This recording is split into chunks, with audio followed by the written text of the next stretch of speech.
vom avea ocazia, sau nu de asemenea, ci vom avea fericita ocazie să-l întâlnim pe regele indicatorilor de performanță și o să rugăm să ne și spună cum de a ajuns să apară așa pe net, că dacă dați pe net King of KPIs, surprinzător, dar o să dați de David Parmenter. Hai, David!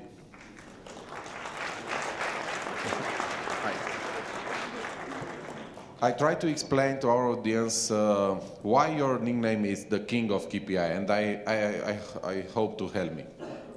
Well, it goes back to I had a coffee with a mentor, and one of the messages of today is that you can't survive on this planet without not just one, but a cluster of mentors. Even Jack Welch in his great book Winning said that. So I had a coffee and we were all fueled up or caffeined up, and my mentor walks away, and just like in the movies, he turns around and he said to me, David, you must position yourself to be the king of KPIs. And I thought, oh, that's a good idea. So I was doing my business card 2 months later and I thought, oh, can I put it on? And I thought, well, I've written the book. Nobody else has. And I thought, well, I'll put it on. And it stuck. And working. Vă spun eu că a mers. Acum un an, când m-am întâlnit prima oară cu David, invitându-l, citindu-i mai întâi cărțile, după aceea trimițându-i niște mesaje la care a avut bunăvoința să răspundă, așa ne-am cunoscut și am devenit mai apropiați, vorbeam despre cum să nu folosești indicatorii de performanță într-o organizație. Știți că toată lumea ce vreau să implementez KPI. Așa că o să las astăzi pe David pentru o oră jumate să vă delecteze cu ceea ce înseamnă să exagerăm atunci când încercăm să evaluăm personal. David, it's your moment. Thank you. So fewer inapoi itch.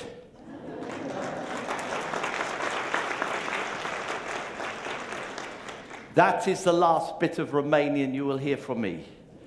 So please, forget about pride. If you prefer your native tongue, like I certainly would, please have a headset.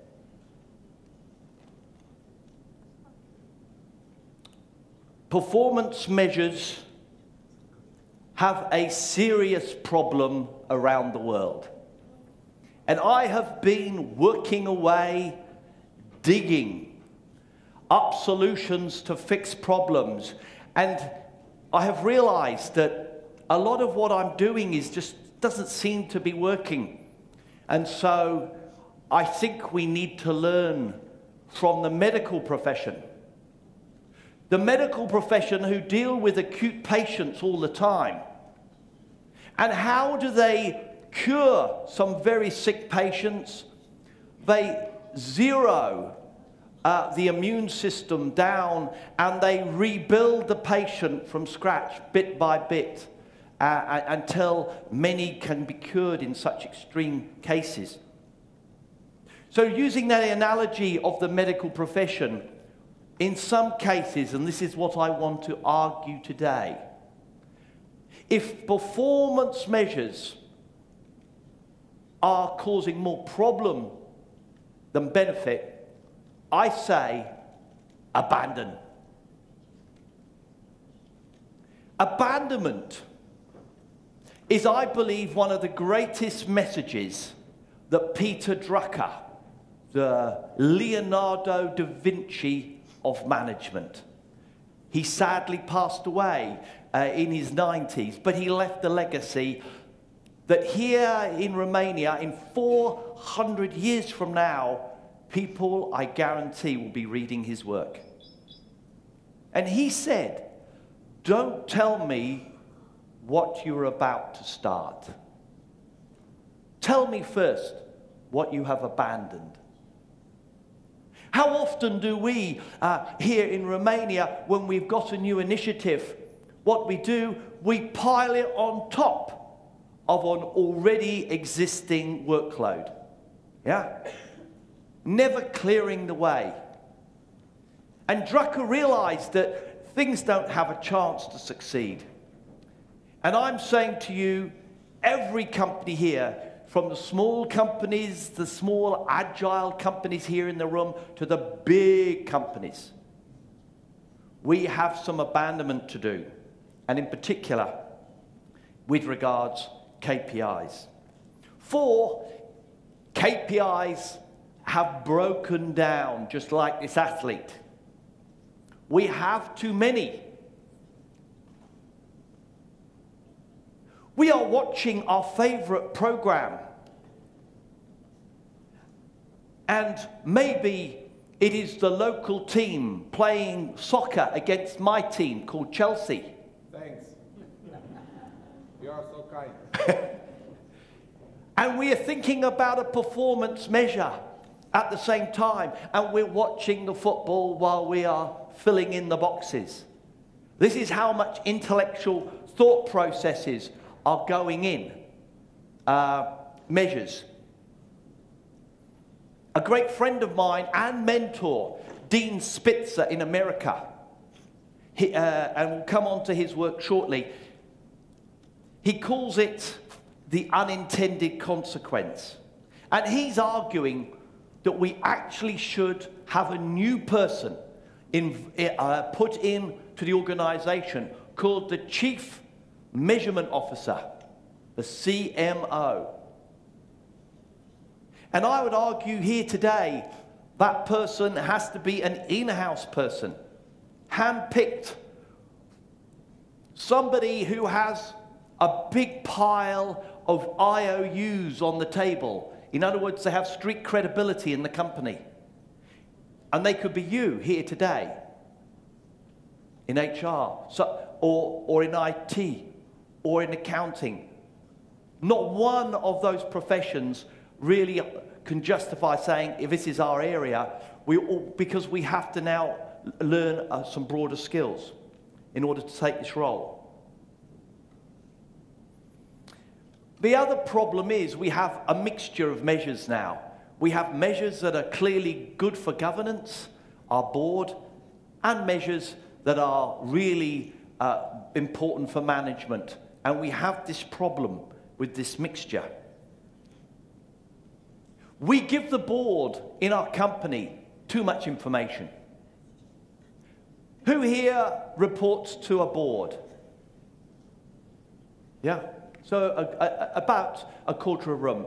Our problem is, if you tell the board that the staff uniform expenditure has gone up, they ask a silly question. Yeah? We don't give them that information. We keep them in looking at the big picture. We have too many reports, both in HR, accounting, in IT, and of course in performance measures. And worse, we use performance measures to monitor people. We use performance measures to monitor people. It should be to monitor a process. There's a difference. Worse, even still, we even attach KPIs to pay. Yeah? And KPI now stands for Key Political Indicator. You pay me by this measure, I will rig it so it looks good. And now we have KPIs being manipulated by management and the senior management. And this again corrupts the whole purpose of measures. And we have measures, half our measures are too late.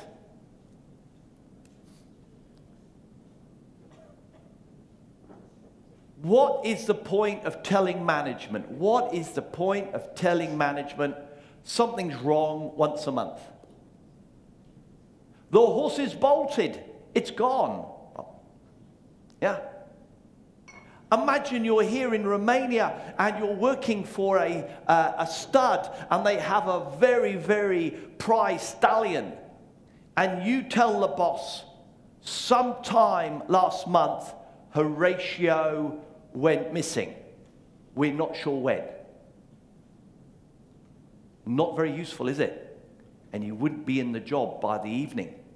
or shouldn't be in the job. The owner wants to know immediately the gate's been left open, and so he can shut it or she can shut it. Or if a stallion is Horatio's starting to go down the lane, they can run after it and catch it. That's what good information is about.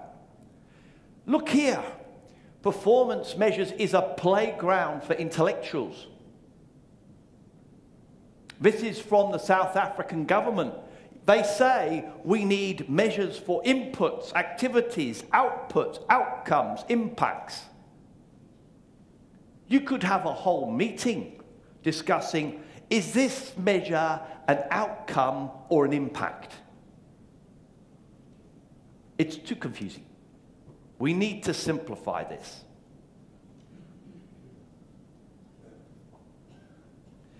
And to add to our misery, Kaplan Norton brought into the fray strategy mapping. And it was a very seductive method of looking at our business. And where it is completely broken down is the fact that how on earth can a success factor fit neatly inside one of those perspectives? Who here in this room heard me last year? Hands up.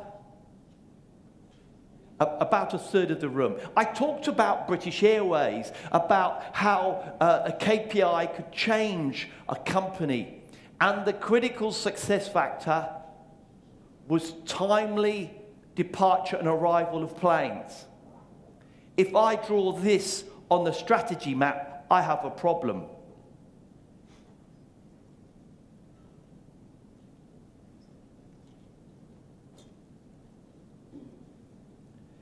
And then, when I map it, I can map it to almost every single one of these. And this was the problem with strategy mapping. You could get a firm of consultants to do a strategy map, and you could get another firm the next day or at the same time in a different room, and the maps would look different. They were boiling down the complexity of a business to just a couple of arrows for each bubble. It doesn't make sense. Life is not that simple. I wish it was.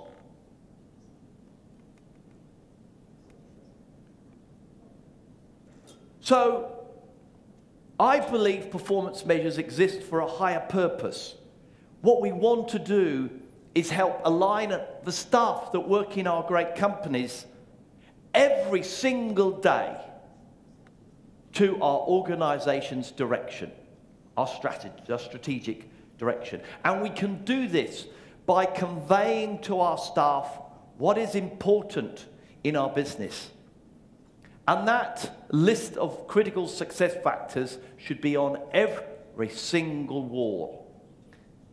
And for those people here today, whether you're in HR, accounting, IT, you should not rest until you get that list on the wall, because that is the first stepping stone for a company moving from good to great. Clarity of what is important in the business. How on earth did this problem with performance measures happen? You know? I did a degree in commerce, a BCom degree. And many of you here have studied HR or IT or other professions or legal. But none of us were trained about performance measures, correct? Yeah. The universities have not put any intellectual rigor behind this. Deming, Hamill, Spitzer have been saying for a long time we have got performance measures in a very dysfunctional state, and yet our managers in our company are unaware or certainly not educated in this space. Who here has got a consultant's report in their office, and really the only thing it's good for is to keep the door open? Yeah? They don't solve the problem either, do they? So, this is what's happened. We spend a lot of money sometimes gaining reports that end up like this. That's not an answer either. Measures are being gained. Teams are being asked are doing things contrary to what we're expecting.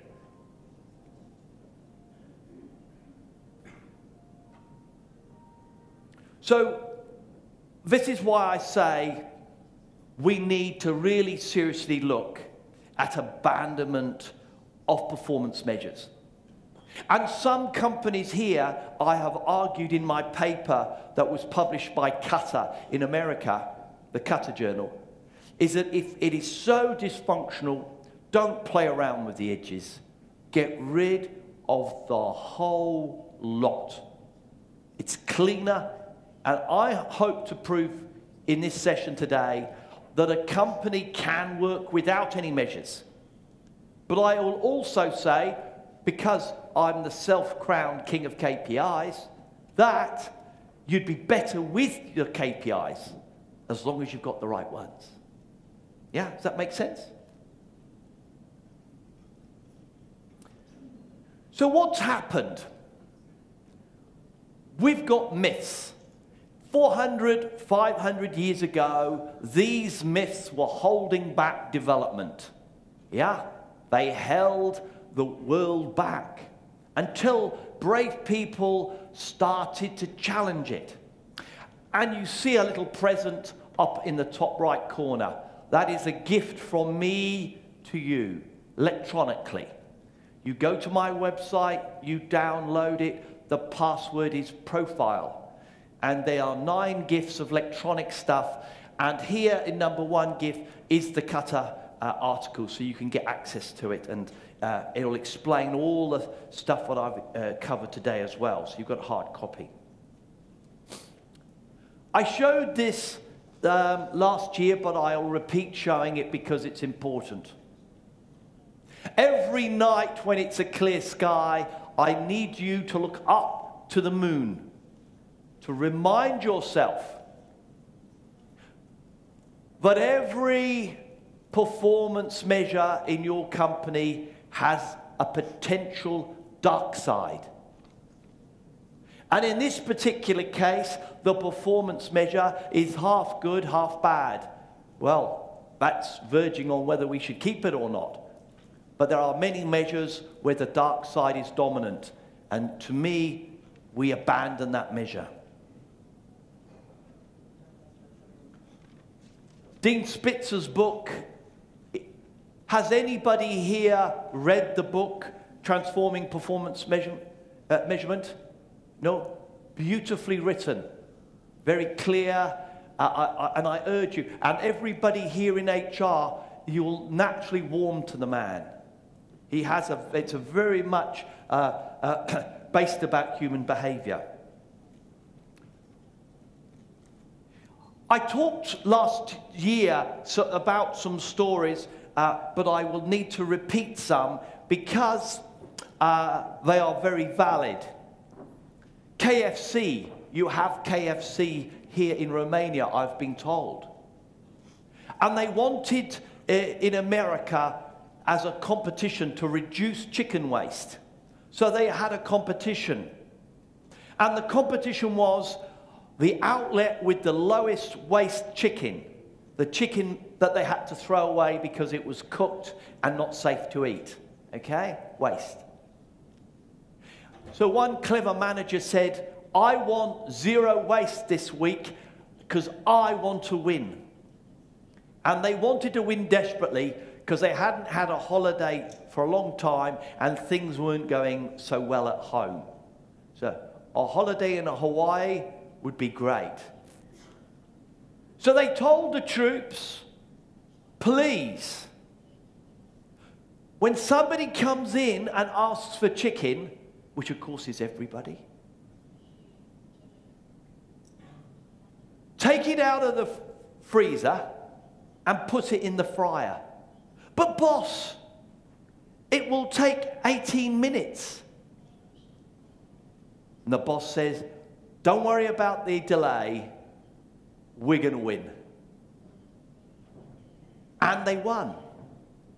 And as the story goes, the manager was feted as a hero and put on all the company newsletters, shaking hands with the prize, Hawaii trip for you and your family. But then next week came, and the results came through. And guess what? The revenue was 0 or thereabouts. Because why would you go back when you waited 20 minutes for your chicken? And they said to him, what happened? How could you, our prize-winning outlet, have such disastrous revenue the next week? And he explained what he had done. And management said, you are joking. He said, but I won. Yeah? And these are the sorts of things that are happening. We have hospitals where ambulances are held up because we are measuring timeliness treatment of patients, and the hospital staff decide they can delay the ambulances without any impact on the patients inside the ambulance. The trouble was, it now took 40 minutes for an ambulance to be freed in order to get to a roadside victim, and people died. Likewise, in a train service in Sydney, where they wanted timely trains, and the train drivers stopped the train, but not at the station, only 1 foot onto the platform, and the rest of the train behind in the tunnel. And so they could get the green light because they were stationary, and they could skip 3 stations and get back on time. But the customers, they weren't very happy. There are lots of stories, and please read my paper about this. So that is the first. The first myth is most measures lead to better performance. It is a myth. Please remember that. It's a myth. So here are our numbers. Number 2 myth. All measures, we can grab a measure from one organisation and plonk it into our organisation and it will work. And Dean Spitzer, he said, for measures to deliver their full potential, there needs to be a positive context of measurement. Context of measurement. In other words, we have to have a framework in which the measure can work in. Yeah? We have to set the ground properly. And in my work, I talk about the 7 foundation stones of the things you need in order to get performance measures to work. Number 1, it's a partnership with staff, with unions, and with stakeholders and connected parties. I'm working currently with a major charity in Geneva that's helping fund a lot of the AIDS work and TB and malaria, attacking those 3 major diseases. And one of the key things here, the third party for them are the actual implementers in Africa, who we fund. We have got to work with them and get them to understand why we're measuring and get them to accept those measures. We want staff to be fired up and to be able to correct. One of the greatest companies on this planet is Toyota. Now, we all know that Toyota have had 1 or 2 problems with their Lexus cars. Yeah, and there have been recalls and so forth. But still, I say to you, if you want to learn about what a great company is and how they are run, look at Toyota. Do you know the chief executive of Toyota is paid 1/20th of the salary that the chief executive of General Motors and Ford is? 1/20th. How can that be? How can they have created a pay structure? You know, it's very simple. they grow their own leaders. They never, ever bring anybody outside into the senior management team. Because they believe, as Jim Collins said, great companies grow their own leaders. 80% of the good to great companies in Jim Collins had CEOs who had come through the ranks. It is a complete myth that you can bring somebody outside and fix a problem. Look, I know occasionally it works, and these people are fantastic. But 9 times out of 10, grow your leader. And that's what I appeal to you all here, all the people involved in growing people. This is the greatest thing you can do. In fact, Drucker said, a leader has only been successful when they leave, there are 3 protégés in the wings. 3 protégés. If you haven't got 3, you haven't done your job. So Toyota, they allow staff to even stop the production line. We all know the story of, they call it the hands-on cord, yeah? Where they can, a worker, if they see a problem, they can stop production. And they are empowered to do it. And they never blame the worker if they made the mistake. If a worker has stopped the production line, and on reflection it should have been allowed to continue and be fixed by the person further down the chain, they say, not your problem, the training failed us. We will have a look at that and give you a little bit of extra training. We want to measure and report only what really is going to change. If a report is just going to be read and go in the briefcase of the executive team home and come back the next day in the briefcase and go back again, and you know, everybody, 3 journeys in the briefcase deemed as read. Yeah? But don't ask the executive about any questions. They haven't read it. Do we have here reports in our organizations that aren't read? Yeah. We've got to get rid of them. Who here in this room has put their foot on the floor and said, nobody reads this report, I'm not going to do it? And you don't tell anybody, you just withdraw it and you wait. Has anybody done that? It works, doesn't it? That's abandonment. Try it. You'll be surprised. As you can see, I'm almost unemployable in your organization. But we've got to challenge.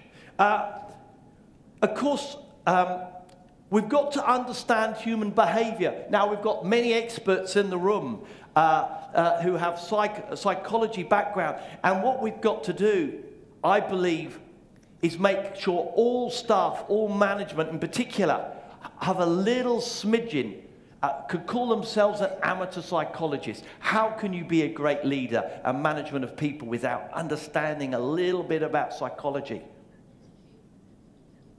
And in particular, the CMO, Chief Measurement Officer, needs to really have a strong understanding of human behavior.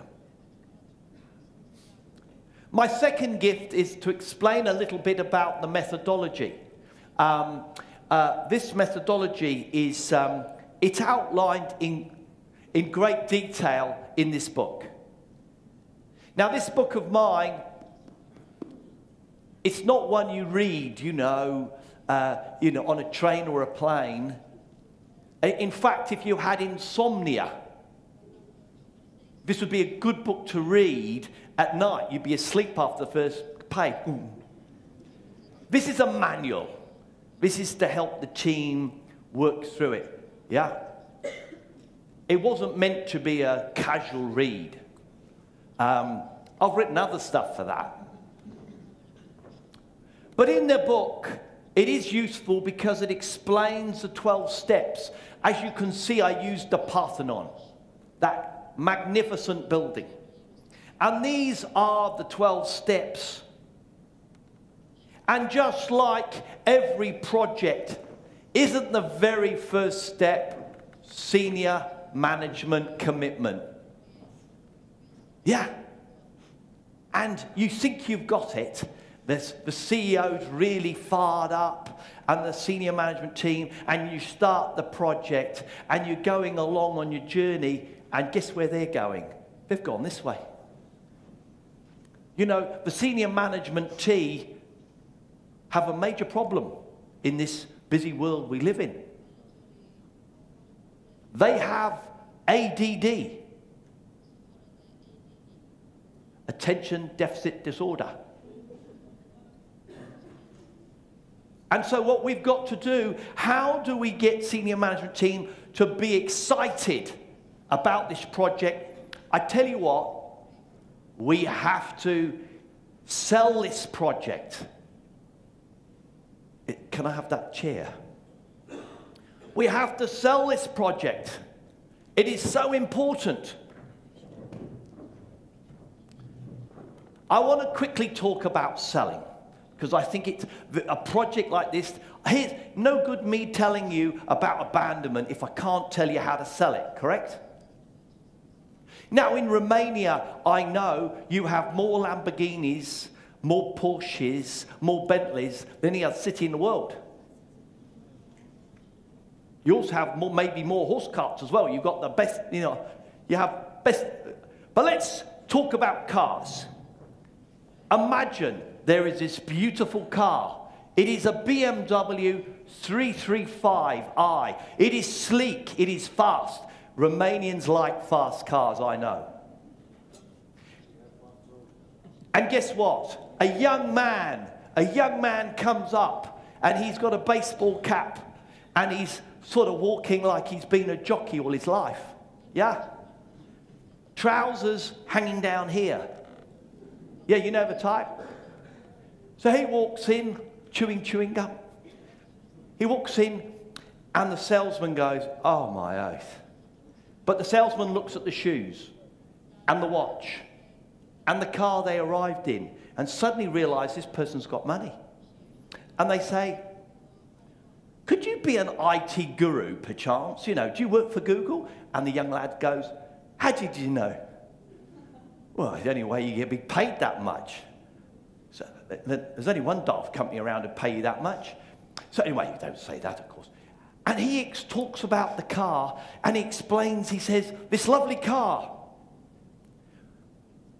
I won't let you drive unless you can prove to me that, and you can convince me that you are Lewis Hamilton II. You are an Ayrton Senna. You are a racing car driver. You can handle. This car is dangerous, in other words. I would not be able to sleep at night if I thought you weren't that good. And the young man perks up and says, yes, I've been to this and that. I can handle it. It's car sold. I come with my grey hair, and the salesman says to me, Mr. Parmenter, this car here is the safest car in Romania. It's got 8 airbags. And look, Mr. Parmenter, at the wheels. Low profile wheels.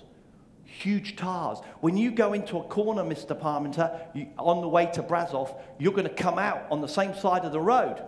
Yeah? Because this is like driving on railway tracks. And Mr. Parmenter, you'll enjoy the drive as well. Sold.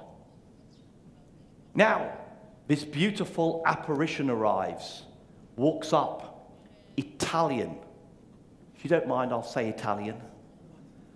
Italian suit, leather briefcase that has only flown business class all its life.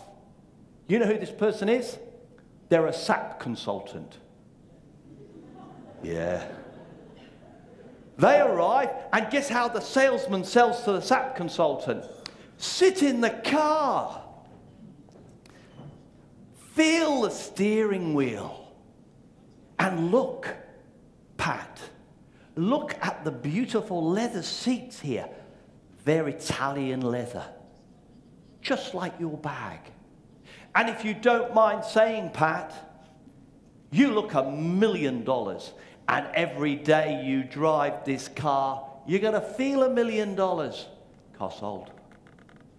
So in other words, What this story is trying to say, everybody, is that you must sell change, and particular any change that I'm talking about, through the emotional drivers of your CEO, of your senior management team, of your management and your staff, and their drivers are different.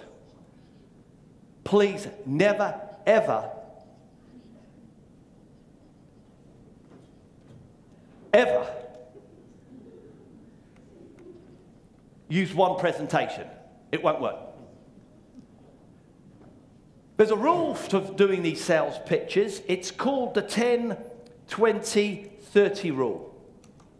10 slides, 20 minutes, and nothing under 30 pitch. You know, big typeface. That makes sense? The 10, 20. Guy Kawasaki. And if you want to listen to him about how to do a sales pitch, he's really funny on YouTube.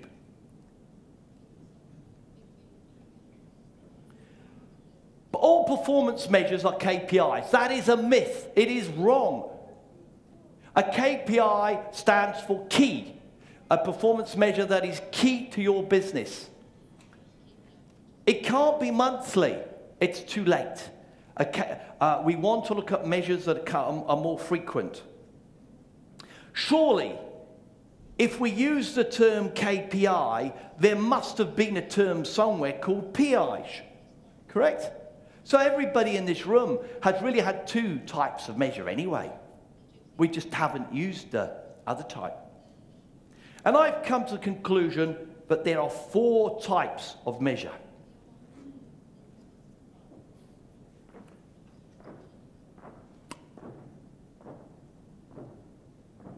Staff satisfaction. Yeah. It's important, correct? And those people here in the room that measure it, we get a measure, don't we? And we say staff are more satisfied or less satisfied. We've come up with some result from the survey. Yeah? Great. Is it a KPI? Never was. Never will be. Because it is a summary of huge amount of activity that's taken place, correct? Can the CEO ring somebody?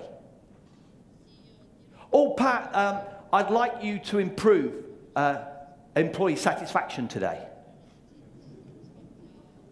The only person the CEO could ring is him or herself.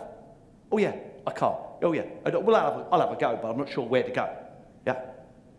So we need measures. Yes, we do need measures that summarize how well we're doing. It's like the ocean liner that is sailing on the waves. And we need to tell the board that we're sailing in the right direction and at the right speed, correct? They are good. Customer satisfaction, employee satisfaction says to the board, that's great. You know, staff are happy, customers are happy, net profit's good, return on capital employed's great.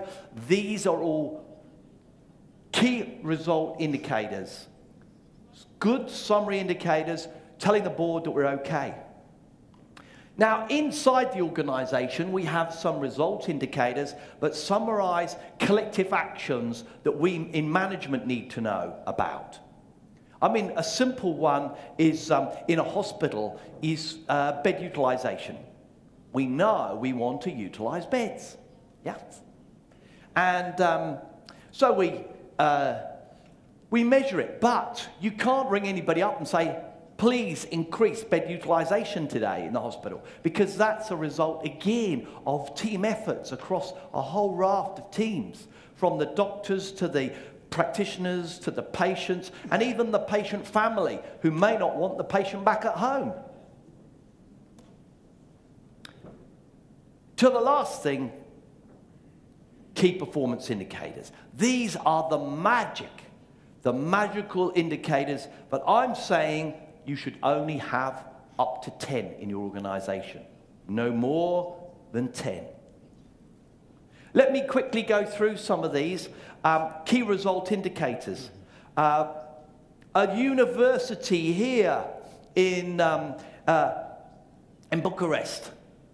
A university in Bucharest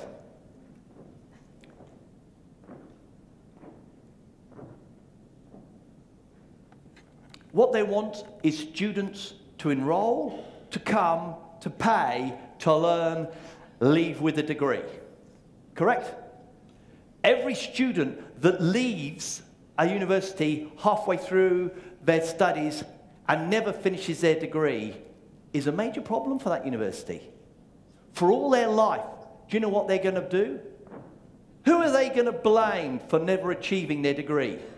It's never going to be themselves. It'll always be the university. It'll always be something. What we've got to do, as if I was running a university, is make sure we have plenty of measures at the top of the cliff, because we do not want to be counting bodies at the bottom. Yeah? In performance measurement, we measure too much of that. What we should measure is up here, preventative stuff.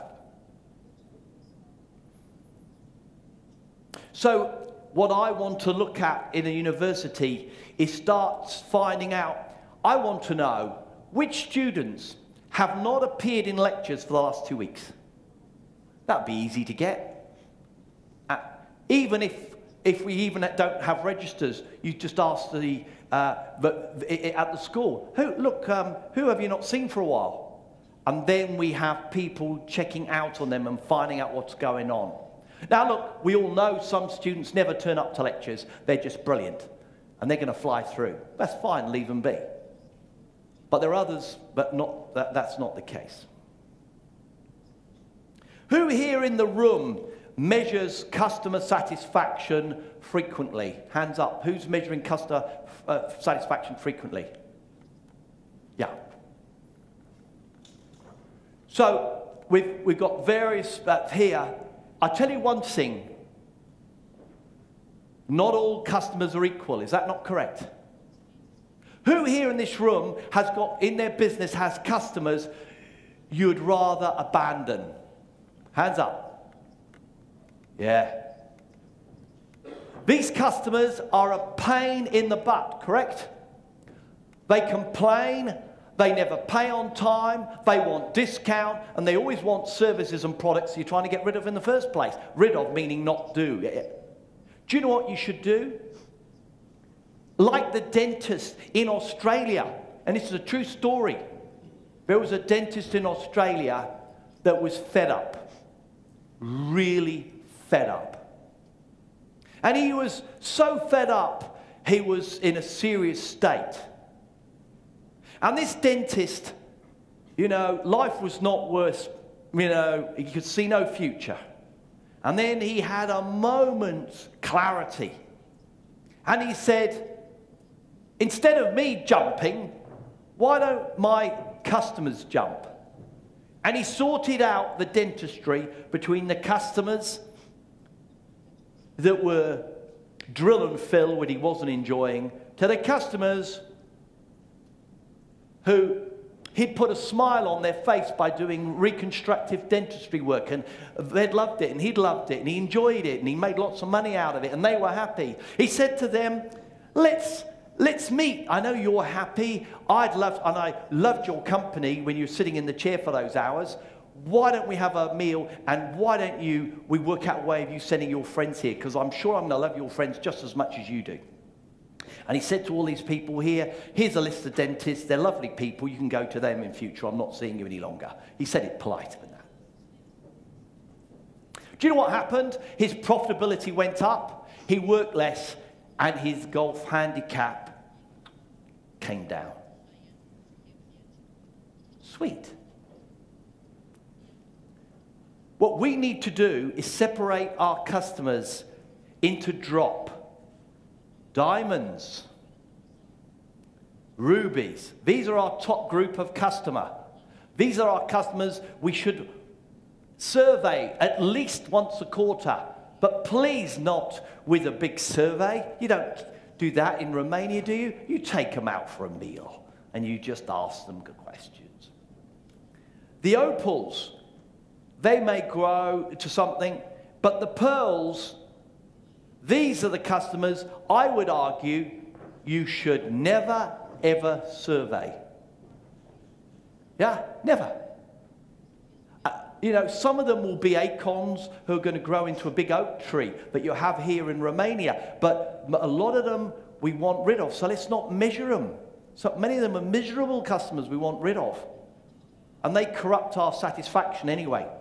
So one of the key things about measurement that I want to say to you all here is one of the reasons we measure too much is we measure everything.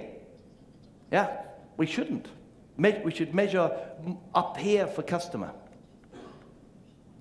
Performance indicators. You know, look here, we're measuring now customer complaints from our key customers, our diamond and ruby customers. And here we might escalate the measure that if a complaint comes from a key customer and it hasn't been sorted within 4 hours, then the CEO gets notified. Then the CEO can say, Pat, what are you doing? Why haven't you fixed it?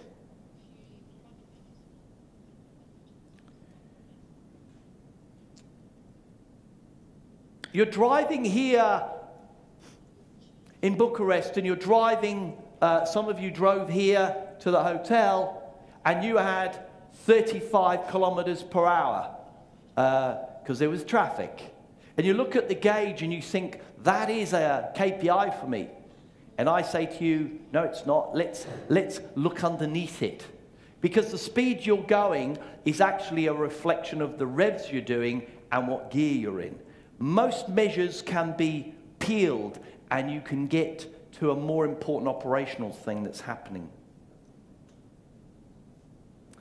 There's my definition of a KPI.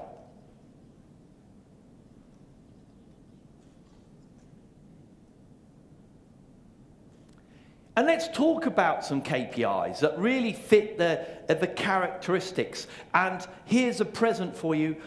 I've given you some extracts from my book. And in fact, it's the extracts from my more recent book, which I've written about KPIs in government and non-profit agencies, not-for-profit agencies.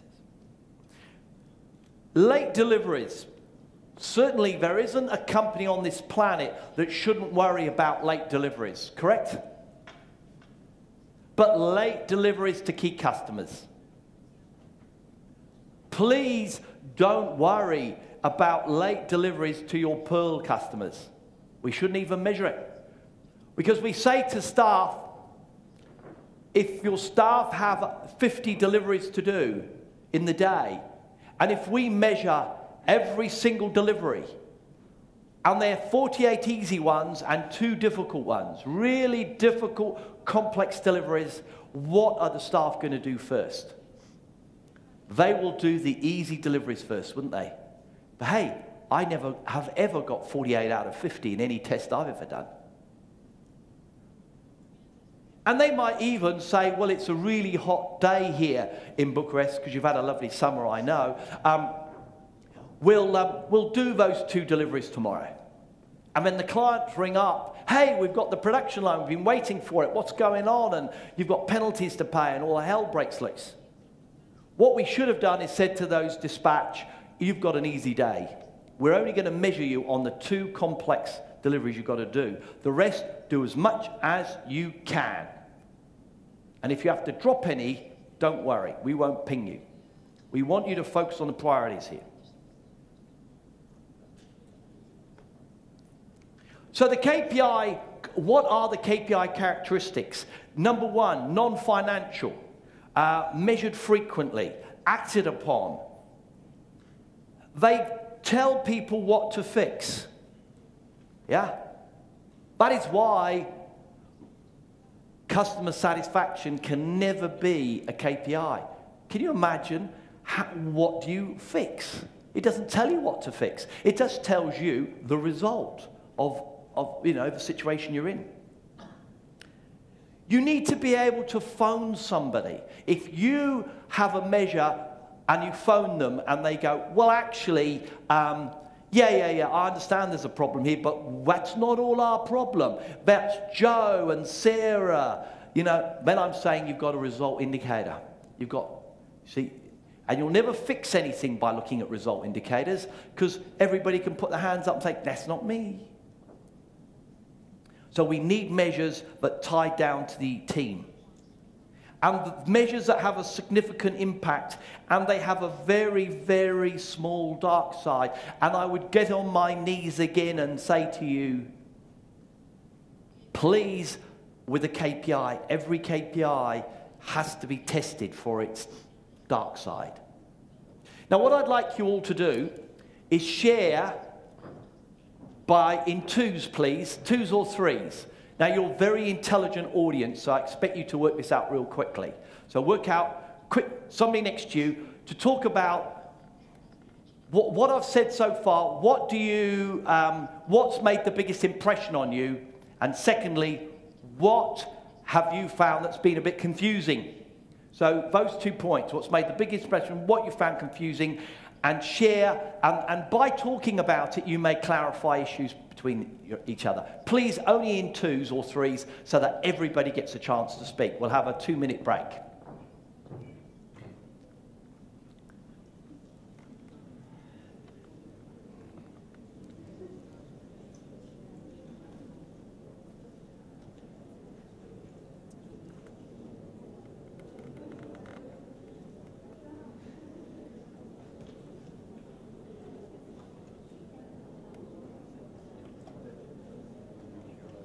You have a beautiful museum here in Bucharest, which has all the Roman remains, and the Romans left many major things. There is something good from Italy, eh? Now here, going back to the Roman Colosseums, this means, David, I'm with you. This means, well, some of what you say is a bit challenging, and this is all too much, David. Show me your thumb. Please be honest. Show me your thumb. You with me? Some yes, some no. This too much. Come on, show me your thumb. Good. Now, Roosevelt said, if you have 100% consensus, start again. Something's wrong. Always remember that. So that was good. We had some here, and those people here had hid their thumb under the table.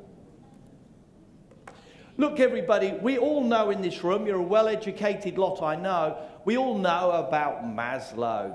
But the trouble is, we keep on forgetting about him. I mean, by thinking that pay is the chief motivator, we are talking right down here. Yeah. When really, there's lots of stuff we can do up here with staff, but it's so easy, costs us nothing. One thing I say is a performance in a KPI should be a given. We'll never ever pay somebody because we'll use Jack Welch's view. It is a ticket to the game. A ticket to the game. You're meant to be good at it. And this is what you must avoid. If you ever if anything like this crops up across you, please press the emergency bell and evacuate the building. This here is an absolute disaster, both to the scorecard and performance measures. And I know in this room, some of you may well have this in place. Listen to Dean Spitzer, please read.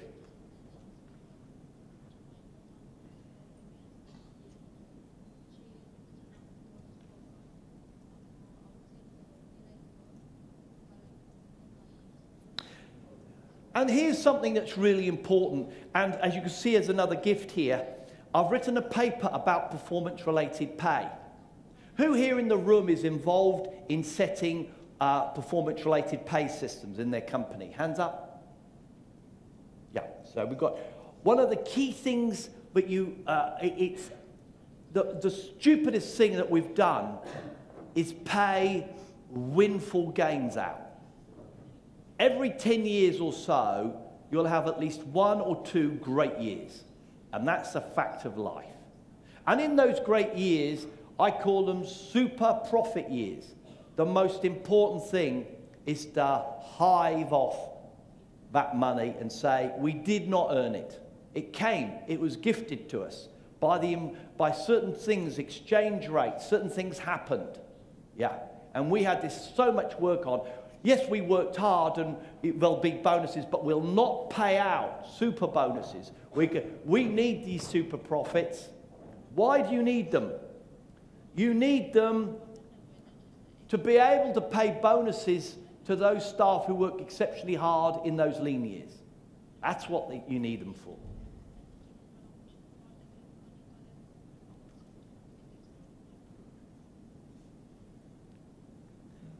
This is a little bit more, shall we say, challenging. And that is, I firmly believe that it is dysfunctional to set annual performance targets. Annual performance targets. Because we like to think we know what good performance is in a year, but you never do. Is the next year here in Romania, or whatever part of the year you're in, the next financial year, is it going to be a boom year here? Is it going to be tough? Or is it going to be somewhere in between? Nobody knows. So our targets are either too hard or too soft. Yeah? And management spend all their time arguing about where to set, yeah, the benchmark.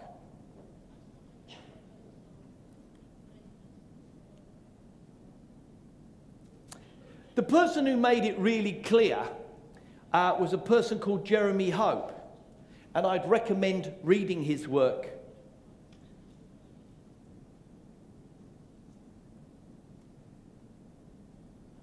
He sadly passed away, but had a great influence on my thinking.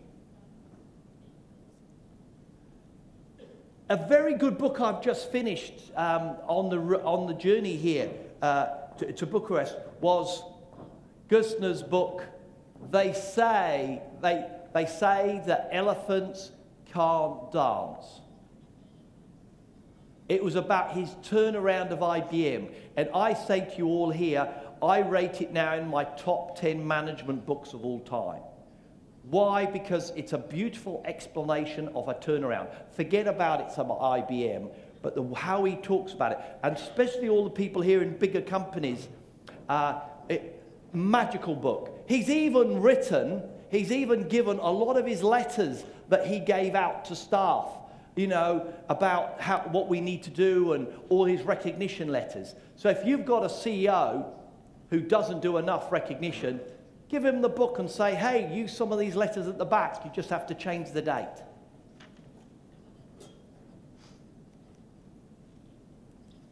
This is how you measure performance. A Romanian athlete, a jumper, about to go to the Olympic Games. If we manage that athlete like we manage performance pay in our company, we would say to the athlete, Vasily, you have to jump 1.95 meters. And if you jump 1.95 meters, we pay you this much as a bonus. So Vasily goes to the Olympic Games, and his very first jump, he's running and he turns and he leaps and he flies over and he does it, 1.95 meters. Yes! So what does Vasily do? You're watching on TV. All the Romanians are really proud, and they watch Vasily. He puts his jacket on, tracksuit on, and walks out the stadium. He's done. Vasily has achieved. But what happens next is the Australian jumps higher, 2 meters, and somebody jumps 2.05 meters, and people are rushing after Vasily. Come back, you haven't finished.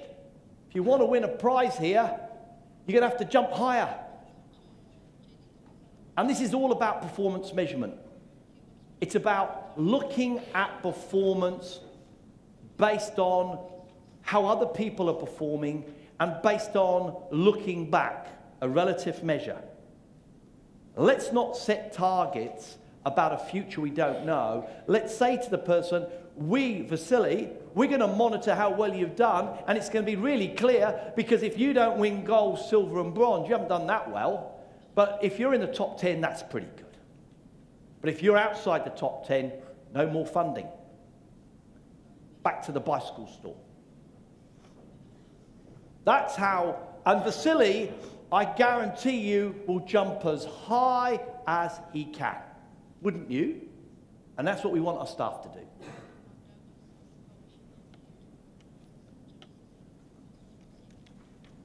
They say, who says elephants can't dance? So here's the book. And what he says, if you look at his book, it's quite simple. The first thing we need to do is get the right people on the bus. Is that not correct, everybody? Yeah? Now, folks, who here has employed somebody they've lived to regret? You know why that happened? We were busy. So busy.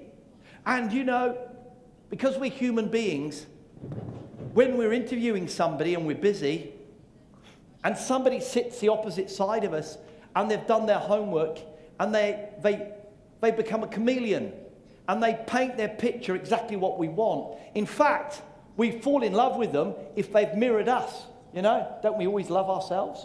Oh, that person reminds me how I was when I was younger. He's a must-have. Do you know what Jack Welch says? He says, never ever recruit somebody if you haven't done some phoning. When you've got to your final list of candidates, go through their CV, ring a company, and with that, don't talk to the candidate. You track back, and all you have to do is just say, look, we've got Vasily in front of us. You know, I understand he's represented Romania jumping, but also he's pretty good at this. And we just want to check. If Vasily was coming back to your company, would you take him back? That's all I want to know. And do you know what the company will say? Actually, we wouldn't. They won't say anything more. And that's enough. Jack Welch said he was surprised with the honesty. Now, some of you in HR are going to say, David, we can't do that. We can't ask that without permission, etc. I'm sure you can actually ring somebody and just say, would you take them back? You're not asking about that individual's performance. You're just saying, would you take them back? And you'll be surprised by the honesty. Who's done that? Who's asked that? Yeah. And it works, doesn't it? What you want is them to say, oh, if only. We love Vasily. You are so lucky. You know? Grab him while you can. You've got a star performer there. Then you know. Vasily, jump on board. Get on the bus. We need to know our critical success factors, and it's a complicated journey. It takes about a couple of weeks to do, and it's in the book, and it's explained in the book. So, and assuming that we've got the right people in our company, but sometimes everybody, we have them in the wrong place, don't we? And that's the great thing about the profiles methodology that you all know, is that it's great in looking at somebody and helping. If somebody says, look, I'm not happy here, and you know they're good, and you find them in another place. I know a great story when I was here last. There was this PA who was a really switched on PA for the chief executive, and unhappy, and she ended up becoming an electrician in the factory and had her own car and had her own, you know, her own little empire, and she loved it. Perfect, and that was found. So why the golden Buddha? The theory goes, as according to a good friend of mine, he said everybody has the golden Buddha within them. Everybody can be a rock star in something. We've just got to find what that is. Sometimes, though, it's an employee that you have to be honest with and say, you deserve to be a rock star, but it ain't here. You made a mistake joining us, and we made a mistake employing you. We both made a mistake. Let's sort it out. Do you know what I'm going to do? We're going to stop all training. Instead, you sit here, and I'm going to drive you to the interviews. I'll write your CV, but I won't lie. when they ask for a reference. So in this short time, when we've got to work out this little, you know, I want you to lift up your act. And I'll tell you one thing. This person, I kid you not, they may not skip to work in the morning, but they'll certainly be more cheerful because it's been resolved. You've said, I'm not paying you out. You're not waiting for redundancy here. We're looking for an exit, but we'll keep you as long as it takes, and we want you to be you can be a golden Buddha somewhere. We know that. You'll be a top 20 performer. We've just got to help you find it. And of course, all companies need a very clear, articulated vision. That goes without saying. Where's your yellow brick road? We've talked about that. I've mentioned that measures are clearly, KPIs are non-financial. There's not one KPI in Romania. Not one that's financial. More measures are better. Any organisation with over, say, 100 measures is in real trouble. Smaller companies can deal with much less. I only use the guideline of 100 to say, don't get over that. If you can manage it with less, that's fantastic. The 10, 80, 10. If you can measure with, say, normally your board will need about 10. If you can measure that with, say, 40, and you only need 3 KPIs, fantastic. Run with that. Use the 1080 as a max. But remember, British Airways turned themselves around. And please read that British Airways story. It's very powerful. You can delegate a KPI project to a consultancy firm. It's a myth. No matter how good the consultant is, they are doomed to fail.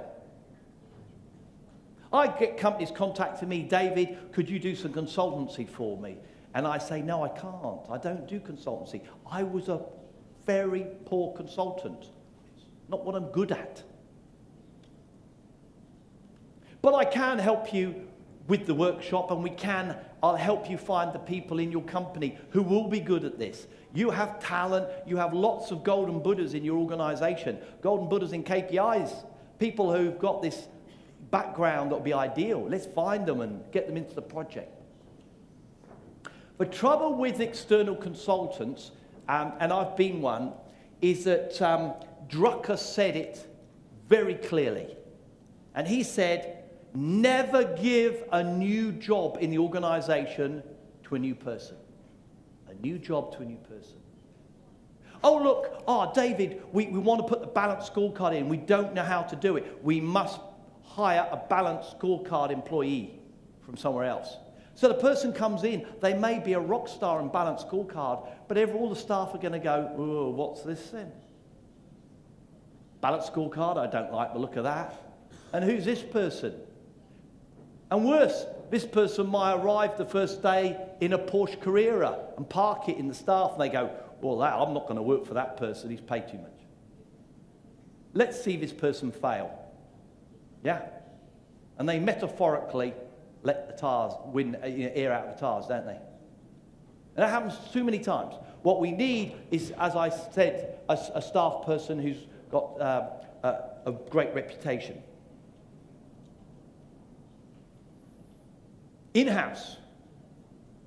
Now, folks, you've got an important project, and I plead to everybody here in HR, when there's an important project happening, HR's really got to come to the scene and say to management, if we want this to succeed, we have to do some abandonment. The abandonment is that person has to abandon all other duties and become focused on this project to give it a chance. Yeah? You know, I know when you've done a good job in HR is when that person empties their desk, yeah, and takes their photographs. You know the pecking order of the photographs? The pet dog first, the children second, and the partner third. I'm only joking. But you know, you get all the pictures and you pack them in a box and you walk and they set up in a new project area. Otherwise, if they stay in their desk and try and do the project, they'll be firefighting all the time, won't they, in their old job still, trying to solve it. The balanced scorecard, in this paper I've got here, I talk about the balanced scorecard as a table with no legs. You can use it, but it's a bit uncomfortable. It needs some support. The balanced scorecard is a great thing to have. We need to have balance, but we need to have it practical. Kaplan Norton, in other words, didn't quite finish the job. And there are a number of things in here that I really want to talk about. Who here has worked with the balanced scorecard? Hands up. Yeah, so about 10% of the room. I'll go through this quite quickly. You can absorb it in your own time. The first thing is the balanced scorecard was here on this planet to implement strategy. KPIs are here to implement strategy. I say, no, no, no. Strategy can be implemented by good project management. What KPIs are here for is to help staff focus on what is critical every day, the critical success factors. So it's slightly different. It's these, everybody. The critical success factors, and there are roughly 5 to 8. 5 to 8 in your organization. And they are like the Big Bang, you know, the origin, you know. Scientists tell us that we have come from a Big Bang and all the planets were created from this. And I'm saying to you, the critical success factors in your business create the performance measures. You see the planets there with all the KRIs, PIs and KPIs. So they should be the source. It should not be a staff person sitting, watching a TV program, thinking, what shall I measure? Oh, that will do, that will do, that will do. Filling in a box. Because that is, everybody, garbage in, garbage out. The balanced scorecard was actually a copy from Japan. Hoshin Kanri. Who here has anybody read about Hoshin Kanri? Hoshin Kanri was brilliant, and the trouble was a little bit got lost in translation, unfortunately. Hoshin Kanri had 4 perspectives, and they came to these. But in doing so, the balanced scorecard lost one very valuable thing. Now, Covey sadly passed away recently. And many of you here, do you remember the Covey trick when he showed, and you'll see it on YouTube, he said that he talked about the rocks, the pebbles, and the sand? You know that one, everybody? Hands up who knows that. Lovely. So, long story short, he gets somebody to fill out a container, and they put the sand in first. By the way, folks, you know what your sand is? It's all the emails and texts, and if you don't mind me saying, the Twitters that you're doing. It's cluttering up your life. And we normally do that first. We shouldn't do. We should do it later. The big rocks in Covey's example, of course, are the work we do every day that's linked to our critical success factors. That makes sense? That's the important stuff. Put the rocks in first, put the pebbles second, and then look at your emails when you can. Not during presentations like this or throughout this day. Other times, please.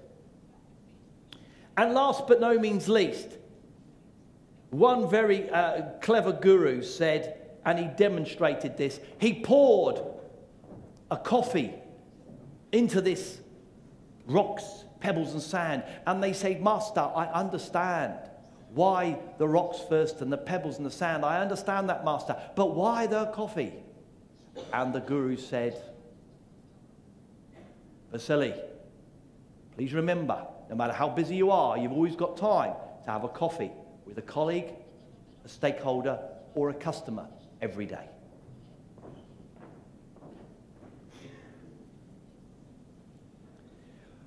Performance measures fit neatly into a balanced scorecard perspective. Well, they don't. Like planes in the sky can go in all 6 boxes. In fact, when you can't put a measure into one perspective, it's great. It means it's more powerful. It's something that you really need to play with.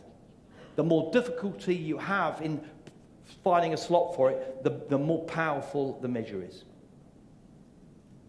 Oh, we can use balanced scorecards for management and board. Well, you can't. Let's have a balanced scorecard using modern technology for management and give the board something like this. A pictorial presentation with some financial numbers and a bit of commentary. 1 page, A3, please. A3. So the typeface is big enough. Remember, most board members are north of 45, correct? Who likes that? Hands up. If you like it, I've given it to you. If you're not an accountant, if you're in HR, give it to the accountant and say, here's a present from HR. Hey, and if you have my permission, you say, actually, we've been playing around a bit and we've designed it. What do you think? You can claim it. Get an IOU on the table from it. And here's the sort of stuff that you can do with the sort of modern technology. And I've recently come from an organisation called Target, and they've got really good dashboards, and this is one of their examples. There's lots of very clever companies around with dashboards. The balanced scorecard, please increase it to 6. Add in these 2 extra areas, environment and community. We've got to become an employer of first choice. We've got to be green. We've got to work in collaboration and measure this. And we've obviously got to measure seriously staff satisfaction. Who here in the room measures staff satisfaction more frequently than once a year? Hands up. Only 1 company here, 2 companies. The rest of us measure it every blue moon, correct? And I know the reason why. And here's a broadside across HR. HR, you haven't got to do your next survey on a statistical sample. Now, many of you in HR, maths was not your favourite subject, trust me. Yeah. Some of you struggled with maths. Now, what I'm saying to you, just ask the accountants to help and get them to do a sample. If you've got 2,000 staff, a 95% confidence level will be somewhere around 120. Surveyed 120, get the responses, work it all out what it's saying, and say to all staff, here's the sample survey, did we miss anything? And you know what the staff will say? Just fix what's in there, please. You pick the main things up. And do it more frequently, at least 3 times a year. It doesn't take much to survey 120 people. Get rid of this. Look, in the wrong hands, this is very dangerous. This is a weapon of mass destruction. Yeah, too dangerous. And please read Jeremy Hope. He explains exactly the problems with it. Lead lag. Has anybody come across the terms lead lag indicators? Lead lag, this measures either past or current. Yeah. It doesn't work, folks. Late planes in the sky, if I did a question here for everybody, we would come up with the conclusion that half of you would say it's lead, half lag. In other words, late planes in the sky is both the past and the future. So measures don't fit like that. Measures are much better looking at measures as whether they're past, whether they're in the here and now, current, yeah, and whether in the future. Now, future measures, that's where we measure now something in the future. I'll tell you what a good one is. How many, you've done a staff satisfaction survey, how many initiatives are going to be implemented from the survey next week, next fortnight? Guess what happens? 0.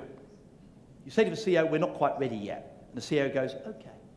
Next week, you see the same measure. How many, we did the survey 2 weeks ago now, how many measures are we going to implement next week, next fortnight? 0. And the CEO goes, are you telling me that we did all this money on this survey, we excited our staff that things were going to happen, and we have done nothing and planning nothing to change, come back at 4 o'clock in my office with something you've done. Yeah? I need to see some action here. That's a future measure. And that helps the CEO kick butt.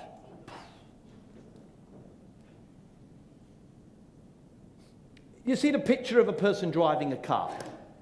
Many of us here, we drive our business, yeah, like this. Now, you're driving in Bucharest today, how many seconds would you last? It's no wonder our business keeps on falling over things. We've got to look in the future. Occasionally look back using the rear view mirror. Our measures should be focused also in the current. So I have a rule here. Yeah, realistically, around 60% will be the past because it's easier. 20% in the here and now and 20% in the future. And read my book to understand about those measures. Don't cascade measures down. That was a real mistake of Kaplan Norton. That's where you get, you start off with a measure like customer satisfaction, and you say, if customer satisfaction, if we measure that at head office, what are you going to measure? And people dream of anything they like that fits within it, and you get to a very dangerous place often. Please start your KPIs at the team level. So I believe we're better without dysfunctional measures. Now I just need to check, is Doro around here?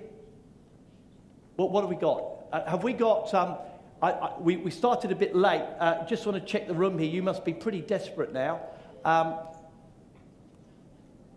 I got another 5 minutes? Dora, have I got 5 minutes? Yeah, it's okay. You sure? Not, but it's okay. Yes, sir. David, it's okay. 5-10 minutes is not a problem. Okay. Okay, yeah. Good.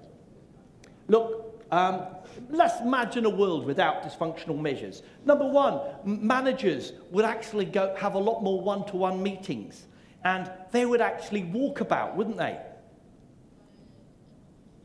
Balanced scorecards would be frozen, yeah? And CEOs would suddenly have a bit more time to say, hey, if I'm not looking at all this reporting, I've got time to actually, let's organise what the critical success factors are. And let's, we would start having other reports coming in. You know, in Toyota, one of the most important reports that the engineer gets, chief engineer, how many times did a worker pull the cord? Okay? 5 times today, the worker pulled the cord. Okay, so the chief engineer asks the 5 whys. Why did it happen? And everybody says, oh, it happened because the person before didn't put the handle on the car properly. Well, why was that? Well, the handle didn't fit, and the person was spending all the time they could, and it wasn't their fault. Well, why was that? Well, actually, the handle's been redesigned. It's now made of plastic instead of steel because we were saving money. Why was that? Well, it was a cost saving, and it hasn't worked. Right, found the problem. Let's go back to the old handles, please. Forget about the saving. The 5 whys always gets the root cause. And do you know what? Staff might even have more time to do a bit of reading of the great paradigm shifters. These books here are the great books. And add to that the Gerstner book.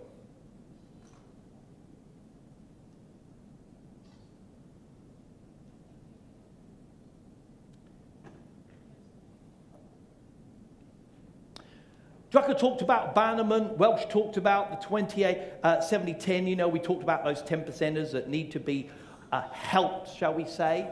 Oh, by the way, I saw a lot of you thinking, hey, David, well, you can't get rid of people like that in Romania. It doesn't work like that here. But Jack Welch said, honesty always works. And do you know what? One day, a worker that you have encouraged to leave, guess what will happen? You'll meet them in the supermarket and you'll go, ooh, how's this going to pan out? Running up and hug you Do you know what they'll say? That's the best thing you ever did for me. The best thing. And Jack Welch says we need more honesty in business, more candor. These books will tell you everything. Now, Romania is a great soccer team, and I know that. And the World Cup's in Brazil. Imagine the Romanian soccer team going to Brazil with 11 players, but not a goalkeeper. You can play the game, but you wouldn't succeed. Correct? That's like a company without its critical success factors. And I'm saying to you, this is what you need, a pictorial representation of what success looks like. And you get it cartoon, and these figures here, these are cartoons of the senior management team. So you make it a bit of fun, and you say, this is what success is. If you focus on this, we'll be successful. And if you get it right, people will love it, and they'll put it up on their walls. And I've given you a copy of that so electronically, so you can start showing it to people and say, why can't we have something like this? And the Balanced Scorecard, this great book, I think their first book was fantastic. Do read it. But I have explained in a little present to you about where I differ to the Balanced Scorecard.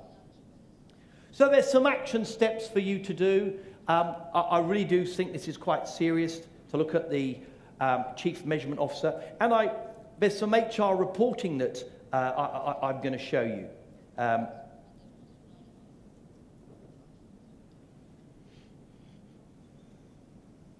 We need to establish, if we had a monitorium, if we were in an organisation that needed to fix things, we establish a project team and we get those individuals and we have a mix across disciplines, and we start looking at these problems. And we get a collective view. And this team would consult with staff on every single measure before we put it back. We've got rid of them first in this monitorium, and then we look at the measures that we're missing, and in the next 3 months, we bring them back, and we pilot them. And the Chief Measurement Officer, I've given you as a present the job description. So there's another present for you.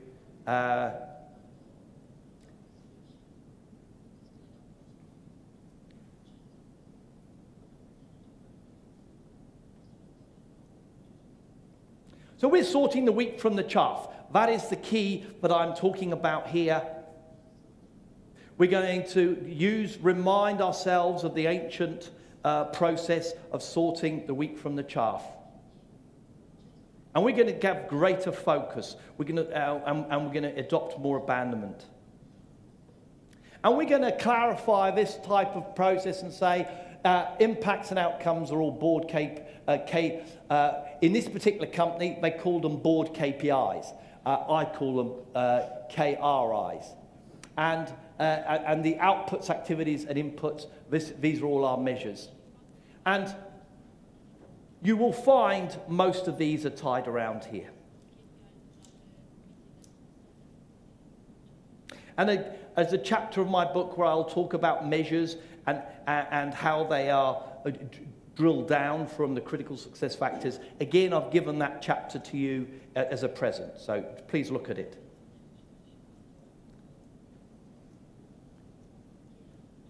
And in these slides here, Dora, they'll be able to download these slides. And so each of these slides here, which I'm going to skip through, I've talked about a measure and what I think it is. So this would be quite useful.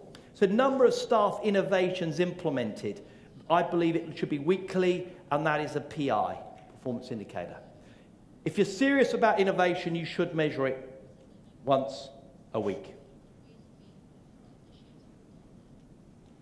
So I'll skip over these and you can have a look. I want to cover, this is some HR reporting that I want you to look at. This is some daily data that you should think about showing to the executive team if and when any of those items highlight themselves. Probably the most important is if somebody's recruiting somebody and they've given the job offer out and they haven't yet closed the deal, correct? I say to the CEO, pick up the phone and ring this person, will you? Because if you can close that deal in 10 minutes, you have made us a huge amount of money. Because if we lose that person, we've got to start all over again. And do look at those reports. And here's a simple report that I'm giving you showing a simple HR one-pager, A3, that you could give to the management team saying, this is how we're scoring in HR, and we've got little notes about areas to concern, areas to know, and actions to be taken. And I would say this one-pager replaces the whole HR report. Keep it one page so it will be read. You produce a big HR report and it's going to be in the briefcase again, you know, 3 journeys. Well, everybody, it's time now to have a break. Go to my website, Word Profile, and you'll see the Bucharest Profiles Conference, and it say download stuff, put the password in, and away we go. Now, everybody, it's been an honour and a pleasure to come back again to this lovely place and to see some of your smiling faces one more time. Romania is a very special place. Yeah? It is. You know it, I know it. And my wife was very disappointed in not making it here. It was her highlight of our last tour when we came over here. So you have a choice about yesterday and today. There's a clear choice that you have to make. Look, I had a lovely time, I was entertained, I've learned some stuff, but it's a bit busy back at base, I'm going to just stay where I am, and I'll get to the work when I can. And that's the blind leading the blind. You know, we're going to carry on. I think we should use these 2 days where you've come out, is to say, I am going to do something with what I've learned in these 2 days. That's the thinker. I wish you well on this journey of change and on this great legacy that you can leave in your company. Because what is life about? The meaning of life really is summed up in one word, and that is legacy. We are here on this planet to say we were here, a legacy. So when we leave companies, we want plaques on the wall that remind people we were here. And that changes the lives of not only the staff that work with us, but the staff who work for them in years and months to come.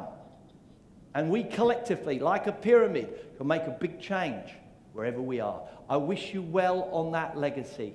Thank you, thank you, thank you so much.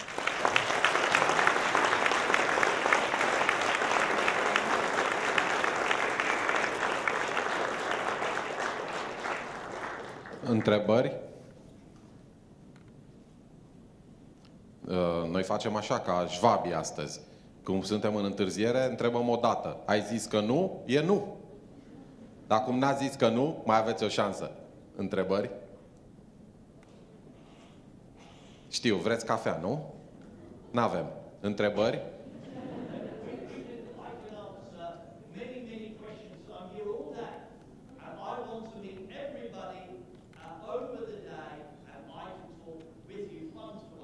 Yeah. Let's meet, let's have a coffee, It's if you want one, please tell us the room number. Glumesc.